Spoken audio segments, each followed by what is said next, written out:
Welcome to the Dock Walk, brought to you by Ainsley and Ainsley, powering this INEOS Britannia America's Cup team. Delighted to say on today of all days, when you look at Britannia behind us, it's hard to imagine that back in 1851, the Cup looked anything like this. I've got Dan Snow alongside me, who's a massively keen sailor and a huge enthusiast of the Cup. Also a historian, so he can put some, picture into exactly what it's like to see these boats here compared to the boats of the past. It is astonishing. It's space age. This is over 150 years of development, and that's what. But these boats have always been at the very cutting edge of what sailing can do. The whole point of the Cup back in the day was to show off Britain's naval might, maritime might. Britain, 1851, ruled the world. Queen Victoria was there, and we really want to show off our best designers, what these boats are capable of. But you know what? We didn't win. Americans came and stole it from us. This is the one sporting trophy that the British have never won. We have won everything in history, and we've never won this trophy, and I'm glad to see that in your capable hands, you are producing this kind of technology. Britannia once again is going to rule the waves. It's going to be so exciting. Not my technology and not my hands. Luckily, somebody who knows a little bit more about this is in charge of this particular adventure. But Dan, what does it mean to you to be, I can see your enthusiasm, what does it mean for you to be here? Because you have probably tracked this sporting competition as a keen sailor yourself, and also as a historian for years and years. I mean, what does it mean to be here standing alongside this boat and these boys about to go and race today? I'm so keen about the America's Cup that I've even recreated the first America's Cup round the Isle of Wight, the one that the Brits did not win. And it was presented, that trophy was presented by Queen Victoria was watching. She was told there's no prize for second place. The trophy, the old mug, was presented by a veteran of the Battle of Waterloo, a man who lost his leg at Waterloo. That's the kind of history we're talking about. And this is just the latest iteration. It feels like we're just standing on the shoulders of giants here. And in 100 years' time, they're going to be talking about you guys and what you've done, and you'll be part of that story, and that's what makes it so exciting. So as a historian, as an enthusiast, I'm just loving the fact I can just watch and just touch this bit of history for the day.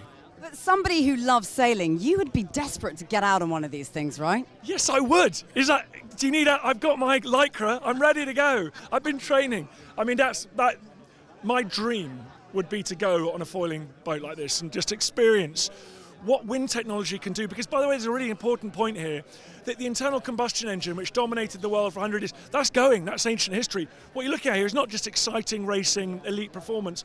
Soon, this will be on cargo ships, on pleasure craft. This is the future.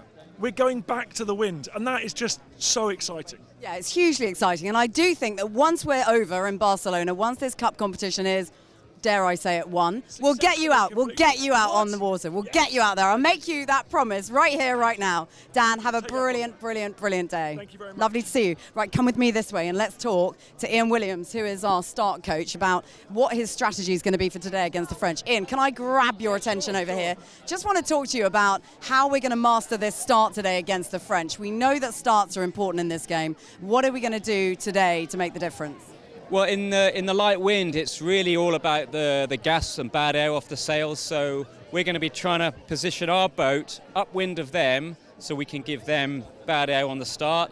And we've seen the last couple of days that's been really successful. We're not giving away any trade secrets, by the way, here, are we? No, I think they know we're going to do that, and they're going to try and do that to us. And so it's really about execution and how the guys executed on the water, and they've done, particularly yesterday, did a fantastic job of that. So this man I often see sat outside Ben's office and absolutely laser focused on whatever it is you're doing at your computer screen. What does it take to sort of strategize or outthink the enemy? Well, it's a lot of time just looking at what they're doing. We look at all the different teams, what they like to do in the start, what maneuvers, whether they like to tack or jibe in different situations.